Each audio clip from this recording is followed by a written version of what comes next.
Should Britain leave the European Union? As the British make up their minds, we'll look at both sides of the issue. NILE GARDINER of the Heritage Foundation and UK-based journalist HUGO DIXON are here to discuss. And Memorial Day weekend is upon us. We'll look at the true meaning of the holiday with executive producer of the National Memorial Day Concert, Jerry Colbert, and co-host of the show, actor Joe Mantegna. The World Over begins right now.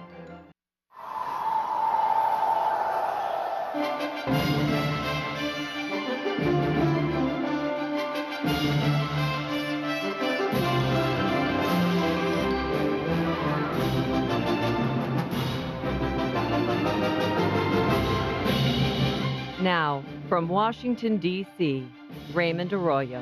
Happy Memorial Day and a warm welcome to all of you joining us in the United States and the world over. A Brexit debate, actor Joe Mantegna and producer Jerry Colbert are all straight ahead. If you'd like to comment on tonight's show or if you have a question, I'll be live tweeting throughout.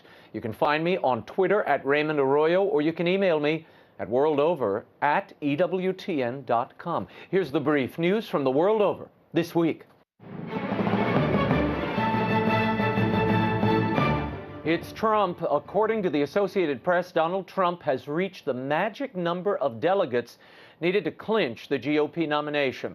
The AP's official delegate tally has Trump at 1,238 delegates, one more than needed. Trump will easily pad his total with 300 additional delegates available in 5 more state primaries. Trump's nomination will be made official at the Cleveland GOP convention in July. And this week's sharp government rebuke of Hillary Clinton's handling of her email server during her tenure as Secretary of State is reverberating on the campaign trail. On Wednesday, the State Department's Inspector General reported that Clinton did not seek legal approval for her personal email server and ignored clear guidance that her email setup broke federal standards, making sensitive material vulnerable to hackers. Clinton and her aides have declined to be interviewed. Opponents of the Democratic presidential candidate are pointing to the audit as proof that Clinton is not trustworthy or qualified to be commander-in-chief. GOP nominee Donald Trump called the report devastating for, quote, crooked Hillary, and questioned both Clinton's integrity and her judgment. Bernie Sanders' campaign would only comment that the report speaks for itself. More bloodshed in Syria. Suicide bombers coordinated attacks on 2 cities on Monday, killing at least 150 people and injuring another 200. 7 bombings targeted civilians in the coastal cities of Tartus and Jable, hitting bus stations and a hospital. The Islamic State has claimed responsibility. The region is considered a stronghold for President Bashar al-Assad and is home to a large population of Christian refugees and other religious minorities from across the country. Meanwhile, in Aleppo, a missile struck the Franciscan Terra Sancta Middle School, killing 1 and injuring 2 others. On Wednesday, Pope Francis asked for prayers for the bombing victims and their families. He asked for the conversion of hearts for those who sow death and destruction. Meanwhile, within hours of the bombing, Pope Francis met with Sheikh Ahmed El Tayeb, the Grand Imam of Egypt's Al-Azhar University and a leading Sunni cleric. They talked of rejecting religiously motivated violence. According to a Vatican statement, the two discussed, quote, the common commitment of the authorities and faithful of the great religions of peace in the world, the rejection of violence and terrorism, the situation of Christians in the context of conflict and tension in the Middle East, and their protection.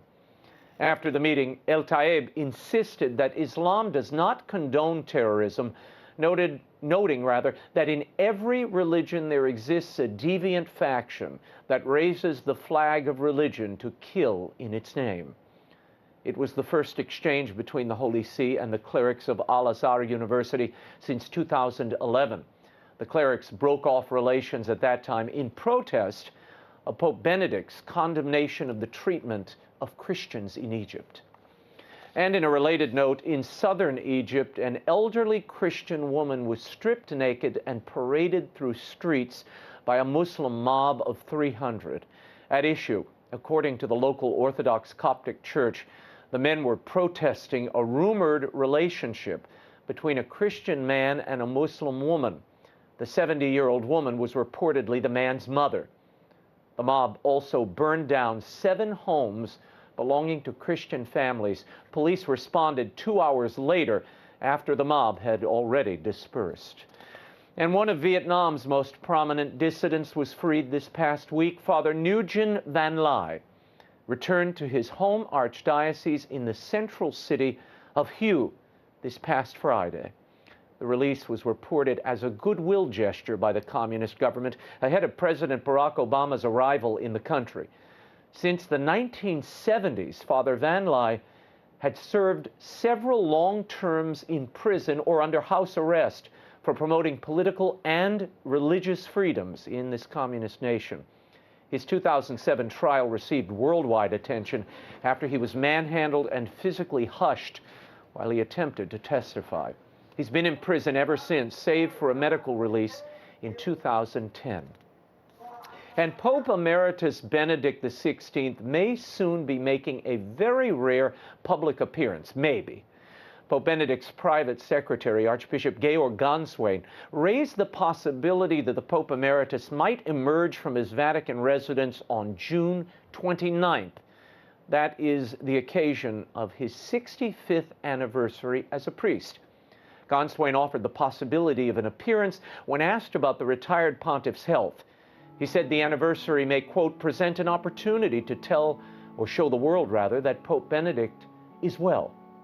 Ganswein also spoke at length about the nature of the papacy. He claims that the 2 popes, Francis and Benedict, represent an expanded Petrine ministry, with 1 active member and 1 contemplative. Those comments have aroused some controversy. And the historic restoration work at the tomb of Jesus inside the Church of the Holy Sepulchre was launched on Friday. Clerics from the 3 churches that oversee the church, Greek Orthodox, Roman Catholic, and Armenian, shook hands in a show of unity next to the scaffolding that has been erected. This is the first time in almost 2 centuries that the tomb will be repaired and reinforced. The National Technical University of Athens is overseeing the project. Pilgrims will be able to continue visiting the site while the work is underway. It's expected to last up to a year. And as we move into the summer months, summer reading is so important. Kids can lose many months of schooling if they don't read continuously. So I'm launching a new contest. I want you to tweet or email me a picture of your favorite kid at heart reading Will Wilder, The Relic of Perilous Falls, my recent children's book, and I will at random pick 10 lucky winners to receive a free copy of the audiobook. Now, I did all the voices on the Will Wilder, The Relic of Perilous Falls audiobook. It's a lot of fun. So email me your pictures or tweet them. You can reach me on Twitter at Raymond Arroyo or at Raymond@RaymondArroyo.com. And I'll announce the winners in a few weeks. Will Wilder's first adventure is available in bookstores in hardback and audio everywhere. For more information, visit RaymondArroyo.com. When we return, as England contemplates its future in the European Union and whether or not they will Brexit, we'll debate it with NILE GARDINER of the Heritage Foundation and UK-based journalist HUGO DIXON. The World Over Live continues in a moment. Stay tuned for this debate. You won't want to miss it.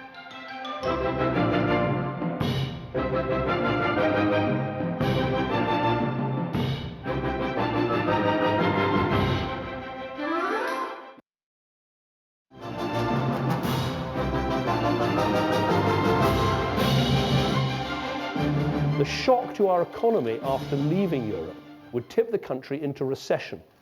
This could be, for the first time in history, a recession brought on ourselves. That was Prime Minister David Cameron on Monday making the case for Britain to remain in the European Union.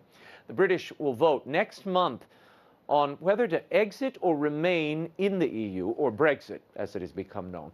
Joining us from London to argue why the UK should stay is journalist, author, and editor-in-chief of InFacts, HUGO DIXON. And joining me on set here in Washington, D.C. is NILE GARDINER. He is the director of the Heritage Foundation's Margaret Thatcher Center for Freedom. Thank you for being here. Pleasure. Hugo, you're welcome. I want to talk for a moment. The Institute for Financial Studies released a report yesterday, and they claim we're looking at 2 years of public spending cuts and more taxes should people, or the UK, leave the European Union. Is that valid in your estimation? You've been covering financial affairs for a long time, Hugo. Yes, I think that is valid. I think that when Cameron said that Brexit would lead to a recession, I myself would say could lead to a recession. I think it's quite likely but not certain. And the reason is, though, because of the huge uncertainty that would be unleashed by such a vote. We have, and what the uncertainty would be about our future trading arrangements with the rest of the EU, which is the largest trading bloc in the world and responsible for nearly half our trade. And it's very unlikely we would get anything like as good access to that market as we currently have.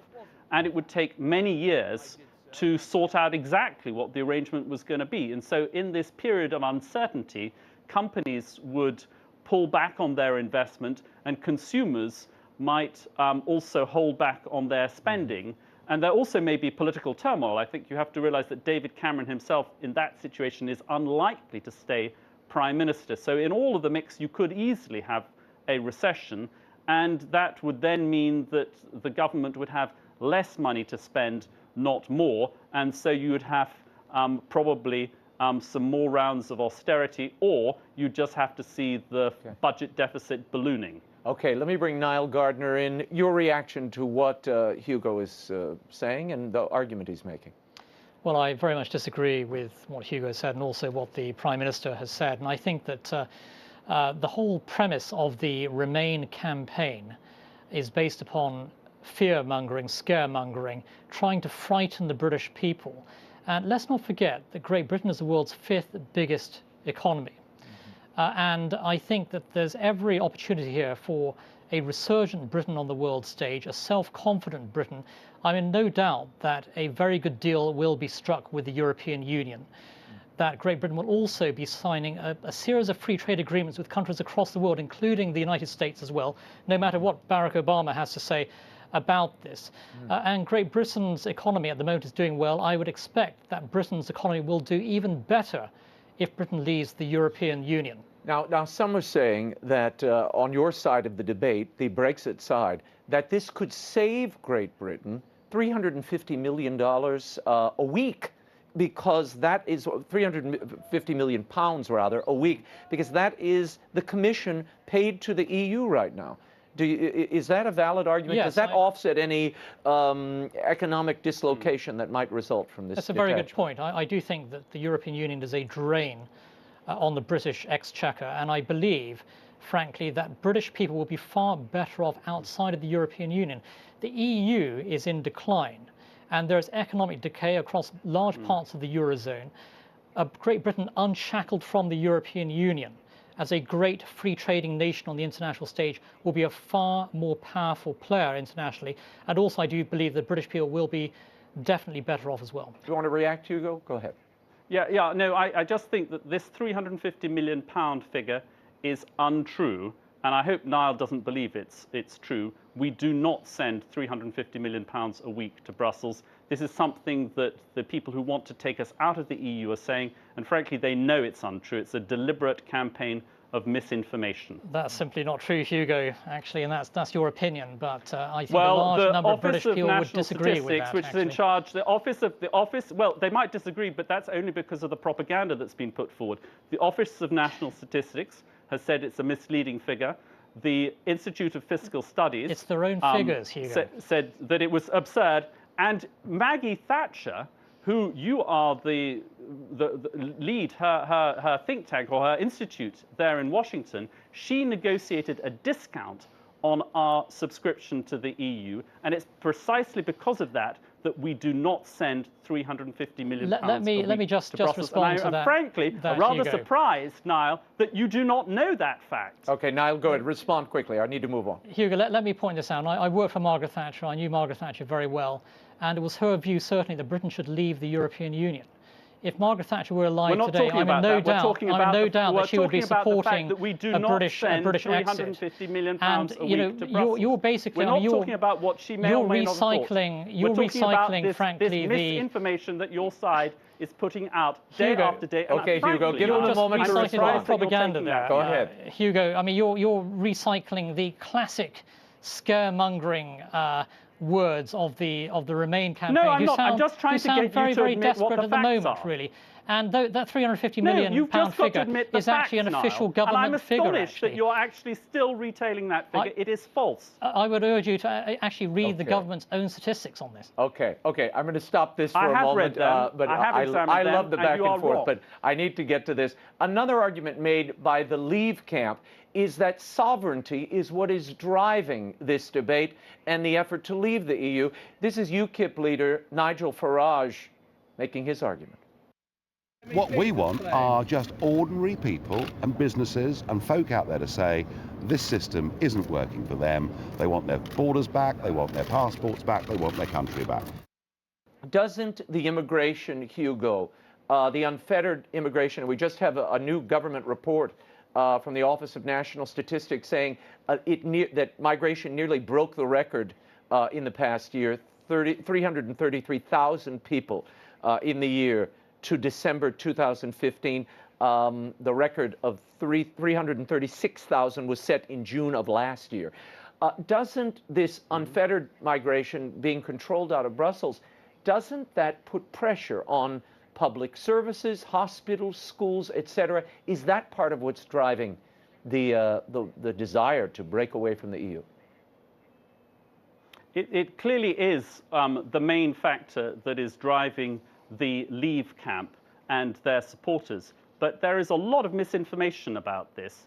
The evidence shows that EU migrants, they are younger, they are better educated, and they have a higher employment rate than the native population. As a result, they are contributors to our economy, not takers from our economy. They contribute more in taxes than they consume in public services such as health and schools, partly because they're young and they don't actually use our health service very much.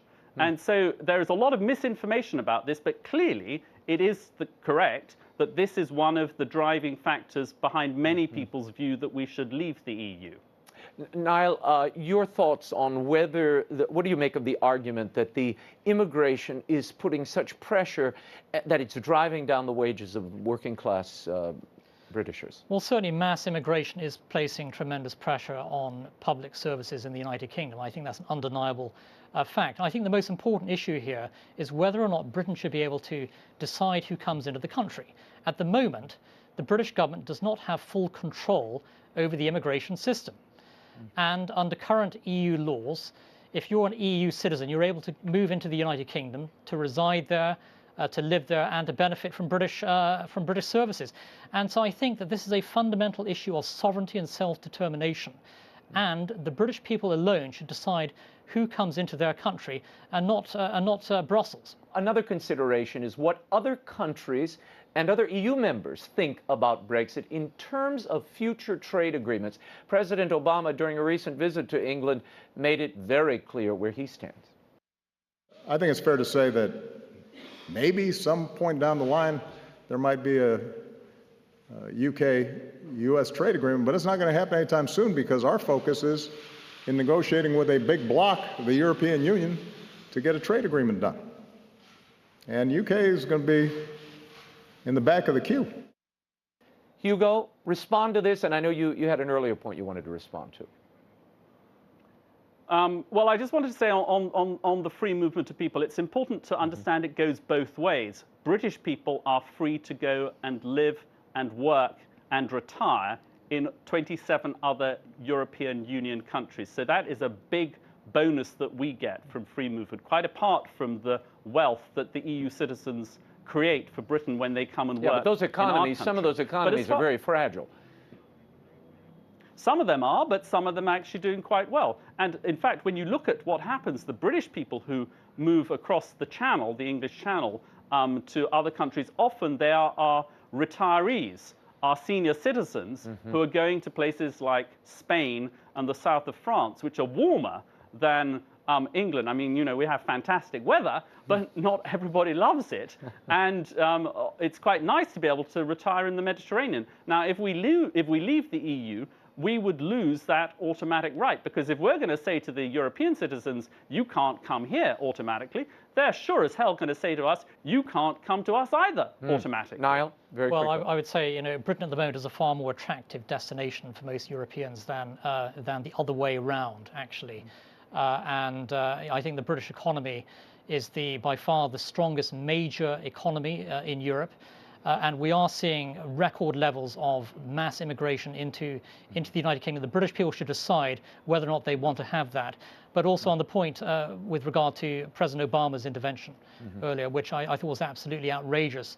The US president coming over to Britain, telling the British people how to vote in their own referendum, that was an insult to the British people and a slap in the face for the British people. I think polling certainly showed that a large number of British people were very, very, I think, upset with the president's intervention, and rightly so. The British people alone must decide their own future. It's not the place of President Obama to tell them how to vote. I want to give Hugo a chance. Hugo, some would say, look, the President Obama says he's loath at the moment to do a pact with the UK directly. But does it make sense trying to get 28 countries to agree to a trade agreement when you could get one to agree to it? Well, look, first of all, President Obama did not tell the British people how to vote. What he did say is that he said, no, he didn't. What he did say is that if Britain left the EU, cutting a trade deal between America and Britain wouldn't be a priority. We would move to the back of the queue. And I think, given that people like Niall and people on his side are saying, oh, well, we'll be able to cut all these trade deals, not just with the EU, but all these other countries very easily, I think it is extremely valid and useful to hear what the President of the United States has to say. Now, Niall said, well, he's not going to be President of the United States in the future. But unfortunately, the day after he said this, Hillary Clinton's advisor said almost the same thing. So what we're left with in Britain now, for people on Niall's side of the argument, is hoping that Donald Trump will be in the White House. Now, I can tell you, from a British perspective, that is not an attractive option. Donald Trump, who is an anti-NATO protectionist bully, we will not be in a good position to stand up to him if we are on our own. All the more reason for us to stay in the EU. Okay, Niall, very quickly, 28 countries negotiating a pact, just to my simple way of thinking, would seem more difficult than getting one country to agree to their own national interest, right? The TTIP proposed agreement between the EU and the United States is practically dead in the water. That's not going to happen. It is far easier for the United States and the United Kingdom to conclude a US-UK free trade deal. There's tremendous support for that on Capitol Hill at the moment. I'm in no doubt whoever wins the next general election, whoever that is, I think there'll be tremendous pressure on the White House to sign this agreement. And is the White House going to tell America's closest friend and ally that they're not going to sign a free trade deal? That's utterly delusional. Very quickly, Hugo, I want you to react to this. The Leave side is now waving about Norway as an example of what happens when you are detached from the EU. Now, they are part of the European Free Trade Agreement, but they're not bowing to the regulations coming out of Brussels, so say the Leave side. And yet, their economy's thriving. You would say what? Why is that not a pattern or a direction Britain would want to follow? Well, first of all, I actually think a lot of the people in the Leave camp are not talking about Norway because they realize that, contrary to what you've said, Norway does actually have to follow all the rules of the EU's single market, and they do not have a vote on those rules. So instead of having greater sovereignty, it's actually a loss of sovereignty. So what you've had is they first of all said they wanted to do Norway. Then they found that they'd like to do Switzerland. Then Boris Johnson, who's our mayor, was the mayor of London until recently, said he'd like to copy Canada. And then the campaign chair of the Leave group said he would like to copy Albania. Well, frankly, we've had more positions for out than in the Kama Sutra. And it's not surprising, therefore, that there's a huge amount of uncertainty about what leave would be. As David Cameron says rightly, it would be a leap in the dark. Niall, respond. Well, let me just say that, you know, Norway and Switzerland are free sovereign countries, and they are subject to a very small percentage, frankly, of EU regulation. Britain is a free sovereign country. Let's be clear about this. Britain is a free sovereign country. You are not a free sovereign country, Niall. Hugo. You may not realise that. You may be out of Washington. You may have forgotten what Britain's like. No, actually, you know, I'm sitting in Margaret Washington, Thatcher D.C., which is the capital of a free sovereign country. All right, Great Britain is not a free sovereign nation. If you don't control your own borders, if you can't negotiate your own free trade deals, you're not a free country. The American people would never ever accept this kind of arrangement because they believe in sovereignty and freedom. We control our schools. We control our taxes. Come on. You don't control. You don't control your own borders. Two-thirds of British law originates we do control our own That's borders. not freedom and sovereignty. Okay. We do control our borders. I am almost out of time. I'm going to give each of you a chance. You can't say it's servitude. It is. So you think that your great hero, Margaret Thatcher, enslaved us to Brussels? I mean, you must be balmy. Okay, I'm going to stop it right there. Hugo, very quickly, it appears as if this vote is going down. It is neck and neck in the polls. Where do you think you will end up? Where will the people of the UK decide on this EU question? Will they stay in or leave? I think it's very quickly. I think it's very, very close, and frankly, I think that my side of the argument needs to do more, and in particular, it needs to come up with a positive agenda for how Britain can be a leader of Europe if we vote to stay in. And we haven't done that yet, but we certainly can be a leader if we vote to stay in. And I think if we do that, then I think we will win. If we don't, I think it'll go right down to the wire till the last minute. Niall Gardiner, very quickly. Well, I agree. It's going to be an extremely close vote, but I have, you know, faith and confidence in the common sense of the British people here. And I do think the British people are going to vote for sovereignty, self-determination, freedom and liberty. And frankly, the European Union stands for none of those. Very good. What a debate. Thank you both. We have liberty. We have freedom. All right, Hugo, the segment's over. Thank you for being here. Okay. Hugo Dixon, Niall Gardiner, thank you both. We will continue to cover this very important story. The referendum takes place on June 23rd. And Monday, May 30th, marks Memorial Day here in the United States. And for the last 26 years, the National Memorial Day Concert has originated from Washington, D.C. on our public television, PBS. It's become an American tradition, and tonight we take you behind the scenes of this award-winning event with the executive producer who started it all, Jerry Colbert, and later one of the concert's co-hosts, actor Joe Mantegna. First, we talk about the inspiration for the National Memorial Day Concert and just what it takes to put on this star-studded memorial. Here's my exclusive interview with Jerry Colbert. Jerry, tell me about this year's Memorial Day concert. What do you have on tap? And why does this continue to be such a relevant and important part of America and an important part of our nation? Well, I think that this is the memorial service for the United States, and it's become that over the years. This is our 27th year, and we have a group of stars which helps the Beach Boys and Renee Fleming and Gary Sinise and Joe Mantegna. They're all on big shows. And but more than that, there's a void there because there used to be the parades in New York and parades all over the place. And I think part of it was Vietnam War, part of it was other reasons. But these things all dropped off, and we started forgetting about the veterans and the dead and what the sacrifice had been made. Yeah.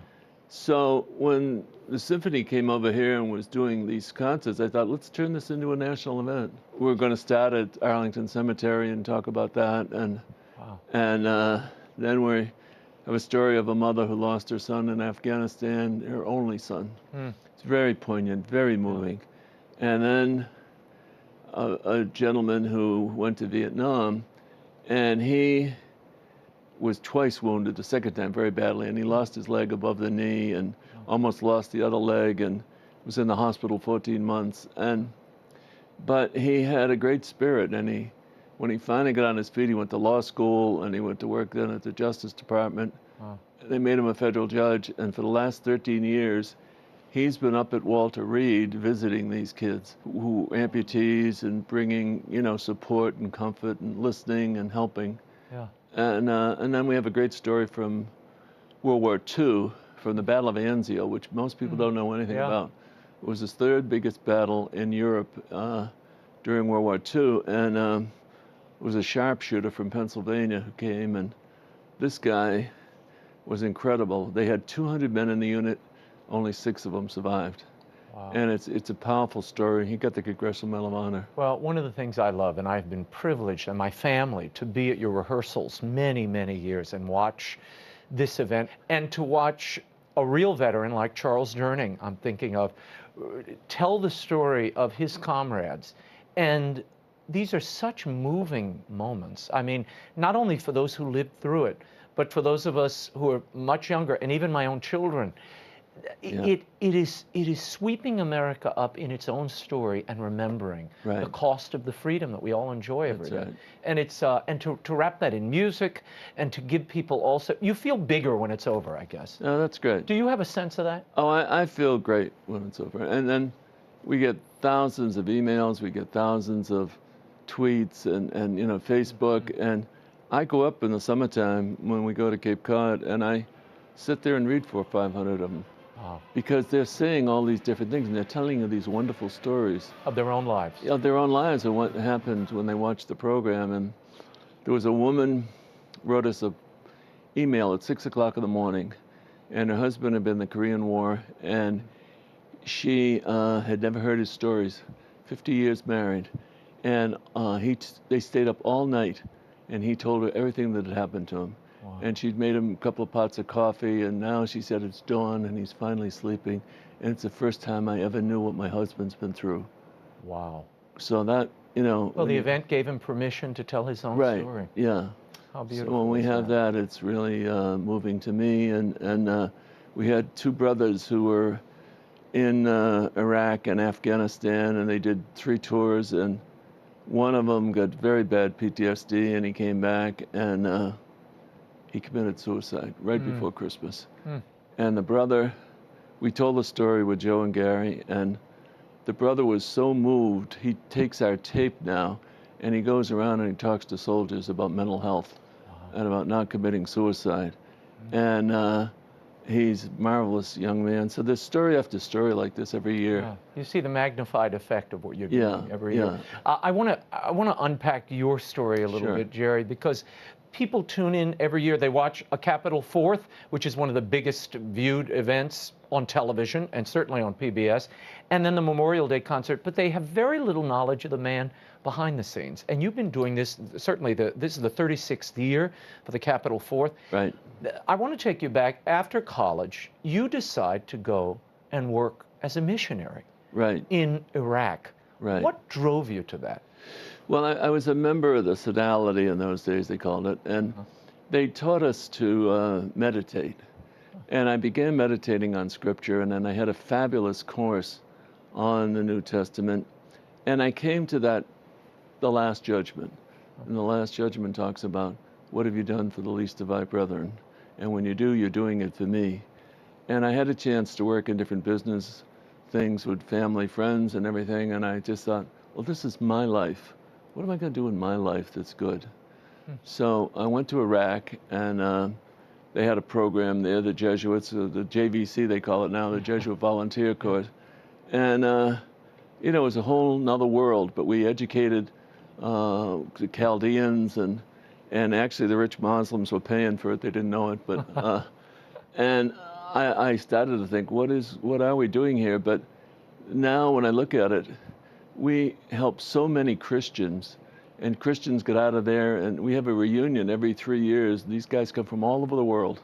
Wow. And their whole lives have been changed and touched because of what we did. So, you know, you never know the good that comes out of these things. And then you come home, you work in Chicago? And then we came home, my wife and I, and we worked in the inner city there in Chicago, and with gang kids, and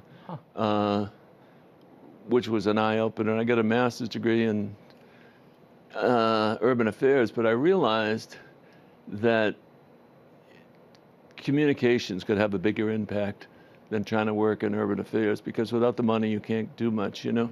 So I went to New York, and I was part of the Center for Communication at Fordham, and Marshall McLuhan, the great media. Great Marshall McLuhan, unbelievable. Right, and being at his feet and all the other things we were doing in media. When did it dawn on you that it would be a good idea to have a national concert, a national event for these, particularly these two holidays? I know Memorial Day came later, but the Capitol 4th. How did you get involved in that? Well, the minute when the symphony decided to have this program done, they went up to Capitol Hill and they said they needed money to help support the players and keep it going. And so they gave them 3 concerts at the Capitol. And I said, wouldn't this be a fabulous thing to have a national event with the 4th of July? And, you know, John Adams said, you know, that this is a special day when there should be pomp and ceremony and fireworks. And the greatest day in America, and we should celebrate it every year. And so we've become the major national 4th of July for the country. And then a few years later, Memorial Day, and I thought, well, gee, there's nothing going on Memorial Day. They've canceled the parades. People are forgetting about the soldiers and the sacrifice and the dead and the, you know, we've had 1.5 million people die in wars in America. And for everyone who has died or has been badly wounded, there's 9 family members. So it's a big, big group that really, you know, the words of the Beatitudes, you know, that we should comfort those who mourn. Yes. And so that became my mission. Do you see this Memorial Day concert as a continuation of that same spirit of mission and service that you showed earlier in your life? Yeah. Yeah, I meditate almost every day on Scripture, and I'm trying to listen to what we should be doing, you know. And I feel like I'm getting a lot of grace and support to do this, you know. And so there's a great quote. Bill Moyers and Sister Wendy did a show together. Yeah, Sister Wendy Hilliard. Oh, yeah, what a pistol she is. Oh, yeah, and she's fun. So they got talking about the great masters in art, and they said, you know, what they were trying to do and what they were trying to communicate. And she said, well, they're really, in the religious side, we're trying to communicate a sense of prayer and a sense of reflection for the people. So that's what I'm trying to do with this program, is to get people to reflect and to remember the sacrifice, to then reach out to some of the people who need their help, and that as a nation we remember and we are grateful.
Joe, you've been involved in this Memorial Day concert since 2002. How did you get involved initially, and what did you think you were signing up for? I got involved initially due to my dear friend Charles Durning, the late great actor Charles Durning, who was a World War II veteran himself, a Silver Star recipient, and a dear friend. I'd worked with Charlie numerous times. And at that time we were both doing a television series called First Monday. And he had mentioned to me, he says, you know, I do this concert every year in Washington. We'd like to bring in actors, and would you like to do it with me? And I have to say, I was one of those people where Memorial Day was you know, it was a weekend set aside for, you know, for Memorial Day. But I had a lot of family that had been in the military, but everybody came back from the conflicts. I had 5 uncles who pretty much raised me, very influential in raising me. All World War II veterans, but they all came back and they never talked much about their service. So it was Memorial Day probably had no more significance to me than to many people who look forward to the Indianapolis 500 and barbecues and everything else. Yeah, it was just a day to get together with the family and a day off. Right. But I said, as a favor to Charlie, I said, sure, Charlie, that sounds like an interesting thing. You know, let's see what this National Memorial Day concert is all about. And I mean, to sum it up, doing that concert that year, and I have to remember, this is the Memorial Day right after 9/11. Wow. Doing that concert was profound for me. I mean, it literally set a portion of my life on a different path in a way, because it had such an impact on me. The best way I could describe it is, here I'm standing up on this now a stage, not knowing again what I was in for. Yeah, getting into. But I get up on this stage, and in front of me are 250,000 people, let's say, the live audience on the west lawn of the Capitol. I'm looking at the Capitol building. The flag is flying. Next to me are 2 huge movie screens showing planes flying into the World Trade Center. Behind me is the Washington Symphony Orchestra playing Mozart's Requiem. And what I had to do, my job, was to read the words of 4 New York firemen who had all lost their sons as firemen in the World Trade Center. And those 4 retired firemen are sitting in the front row in full dress uniforms with their wives. And as I was saying these words now, I realized, oh, this is not Joe Mantegna, the actor, obviously, anymore. This is something else. And the meaning of Memorial Day, in a way, almost hit me like a ton of bricks, because you look out amongst this multitude of people, and you're seeing some, you know, you're seeing veterans, wounded warriors, people in wheelchairs and things like that, and you start to realize that we're about to probably step off into something pretty big here, right after 9/11. And somebody's going to have to pay for that. And I don't mean financially.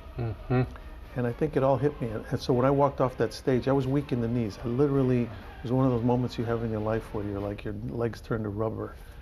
And I said to myself, I have to somehow get involved with this. I have this is important. It's a wake-up call for you. It was a wake-up call for me. And the nation. And the nation. And what it did for me is it took Memorial Day to being I don't want to say insignificant, but I want to say a holiday that was a holiday I'd lumped in with a President's Day and everything else, to what I consider to be the most important holiday we celebrate in this country. We took our children 9 years ago when we moved to D.C. to this concert, and we were expecting to be entertained by a concert. Right. Friends had given us tickets.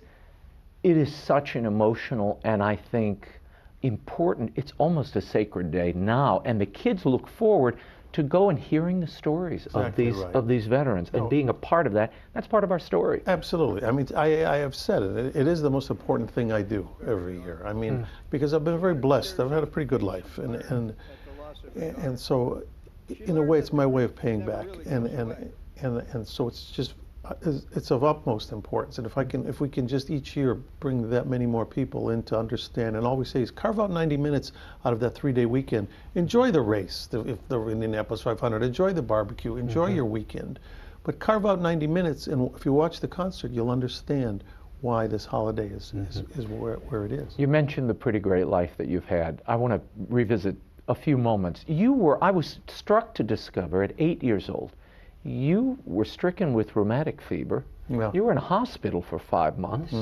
How did that change your life? How did that mark you?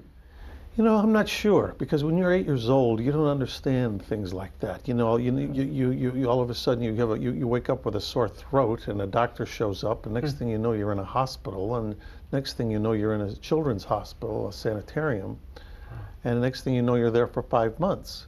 Now, I don't think it had a tremendous impact on me then, because you just assume, you're a kid. Well, this is your kid, and this is what happens. But you know, in retrospect, I would think about it, because I know as a fact that there were children, like there would be a kid next to me. I remember this one boy. He always wore his cowboy boots. He'd fight to wear his cowboy boots to bed. You know, we had about 3 or 4 of us in a room. But then after a few days, he wasn't there anymore. You know, and then I found out later he passed away. And again, it was one of those things that doesn't register because you're 8 years old and you just think, oh, okay, he's not here anymore, because they don't really fill you in. Yeah. So I think it wasn't until later, what I really began to appreciate is what my parents must have gone through. Because here they've got their 8-year-old child in the hospital for 5 months, and you spent back then, you spent 3 months just laying in bed. But they had some kind of productions at the hospital, right, that you were part of? Well, that was probably my very first, I remember they would do, as you progressively got better, and they would let you come out of bed. Because back then, bed rest was really one of the main things. So for 3 months, you basically stayed in bed. Yeah. And those last 2 months, you start to do smaller little activities. And I remember they put on some little play. And I remember I had to play a dog. And there was a puppet somebody was doing a puppet show, and as the dog, I had to kind of jump up and grab the puppets. And then I think we did another little skit where I was a fairy, and I had to sprinkle pixie dust on these sleeping children. And I remember they used glitter, and the one girl had her eyes open, and I remember her going like, whoa, waking up, like, so I'm blowing the scene here.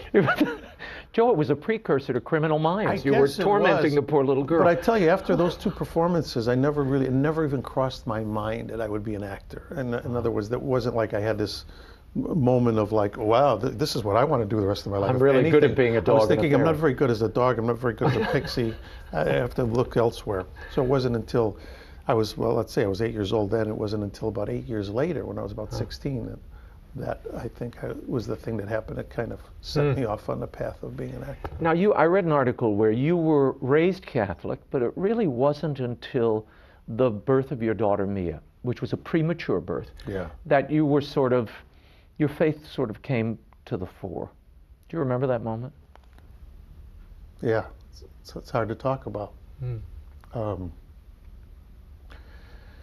Yeah, I mean, your first child is born, and it turns out, due to circumstances, they have to do an emergency surgery, and she's born 3 months premature, and she was only 1 pound 13 ounces. Yeah.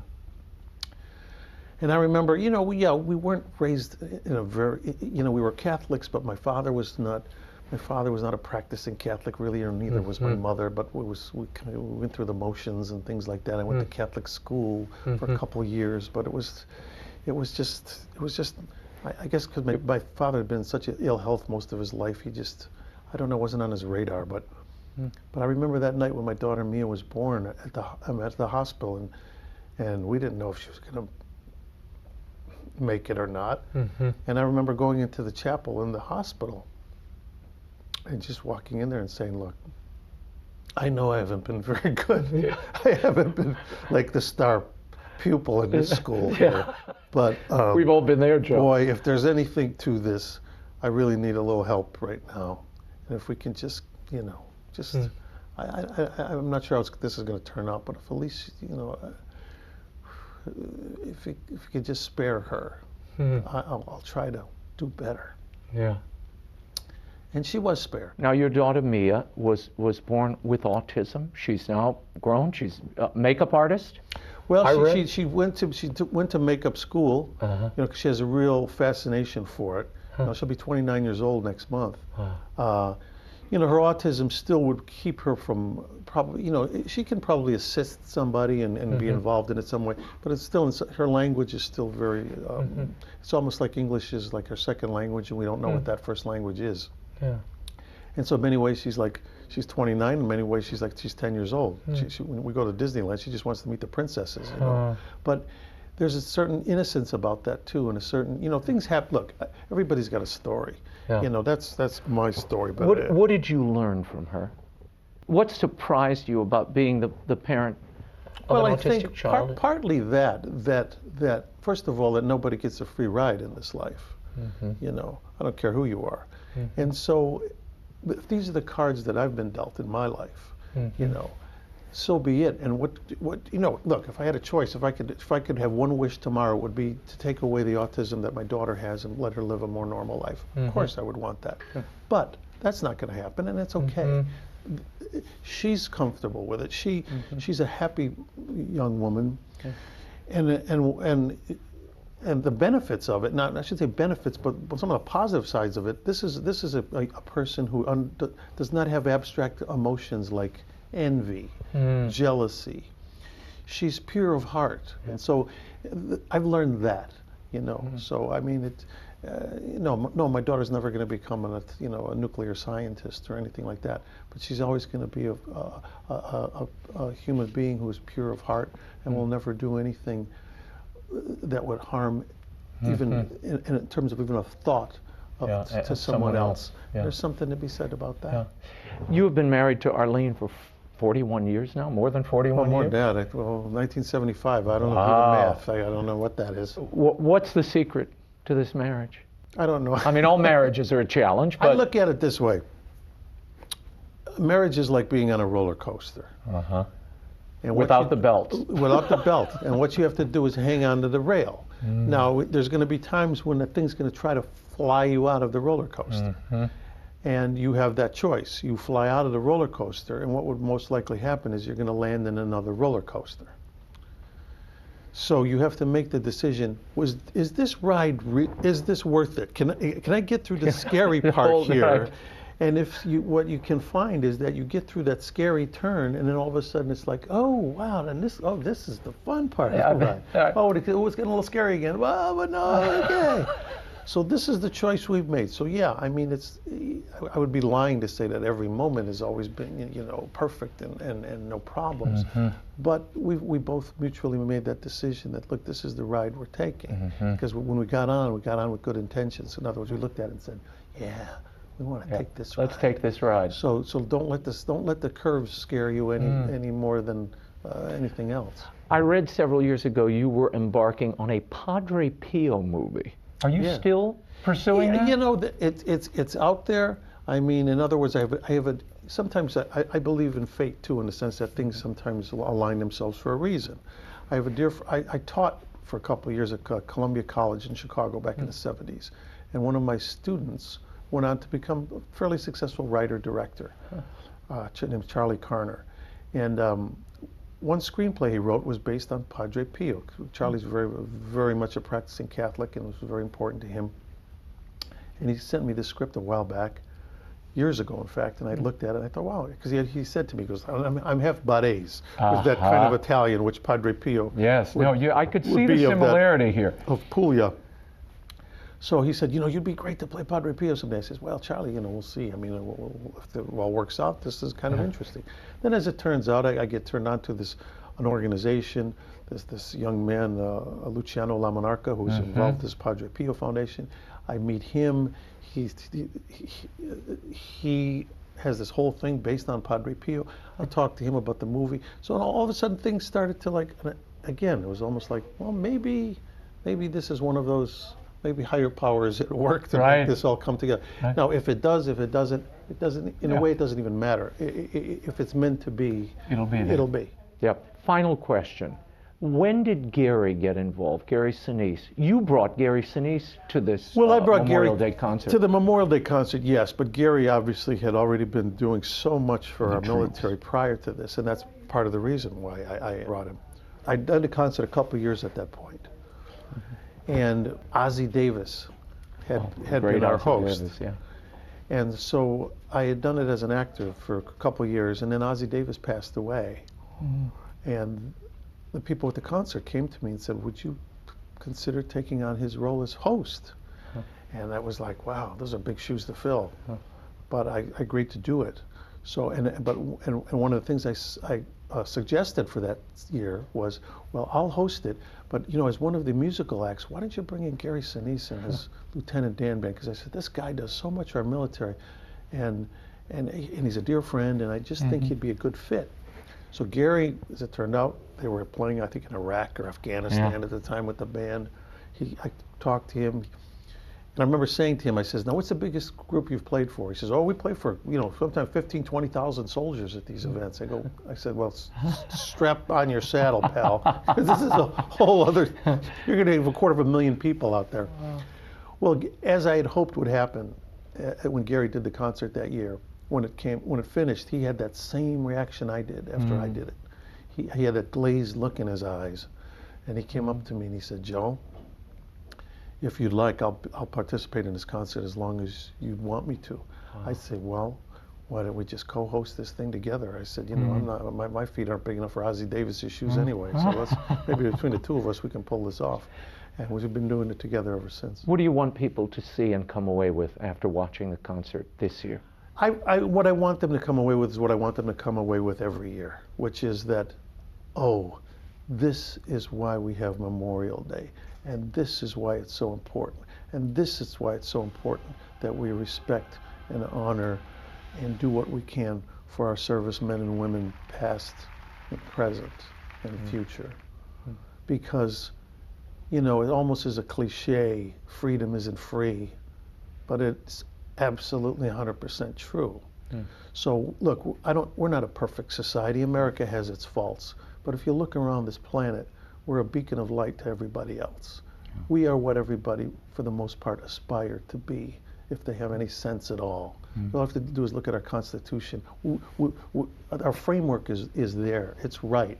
You know, we won't have a freedom of speech, a freedom of, there are all these different freedoms. We can, every few years we're able to peacefully go out and change our government, which in itself is an amazing thing. Free press, all these things, they don't come cheaply, unfortunately, and somebody pays the price more than others, and that's our military.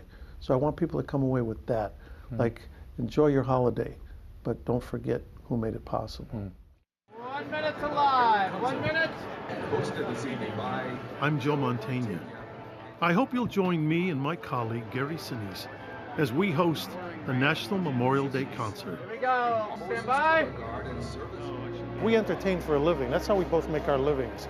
But this is something else. This is the real deal for us. I can't think of a better way to be spending Memorial Day than right here in the front of the Capitol with so much talent, veterans everywhere this weekend. As long as people can get here, they do. To have some of the people in the audience who are actually telling their stories makes it very, very personal and very intimate. Through them, they represent so many others who have gone through these similar things in their wartime experiences. And so to be able to honor them by telling their stories and presenting them to our country, I think brings our audience in a more personal way to what we're trying to do here, which is to honor those who have sacrificed. It's a privilege. I look forward to this every year, more and more each year, and to have him next to me is, I know he's got my back, I've got his. The National Memorial Day Concert airs live from Washington, D.C. on Sunday, May 29th at 8 p.m. Eastern Time on PBS. It's co-hosted by Joe Mantegna and our friend Gary Sinise. Don't miss it. And a personal note, I will be in Houston, or in the Houston area, on Saturday, June 11th and Sunday the 12th. I'll be at the Arch Homeschooling Conference on the 11th and at Our Lady of Walsingham on Sunday morning, June 12th, for a talk and book signing. Come join me. Details are at RaymondArroyo.com, and I'll be in Cincinnati in a couple of weeks, too. More on that soon. Before we go, a personal favor. I ask you to keep a member of our EWTN family in your prayers. Joy Martin, the wife of our producer Brian Martin, was recently diagnosed with inoperable brain cancer. Joy and Brian and their 7 dear children could really benefit from the comfort of your prayers at this very difficult time. Miracles still happen, and ask Mother Angelica to help us with one. Thank you for that. Well, that's all the time we have. Until next week.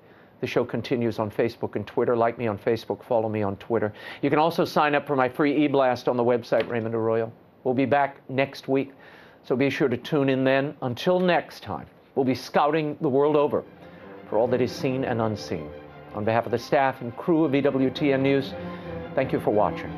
I'm Raymond Arroyo from Washington, D.C. Happy Memorial Day. Bye now.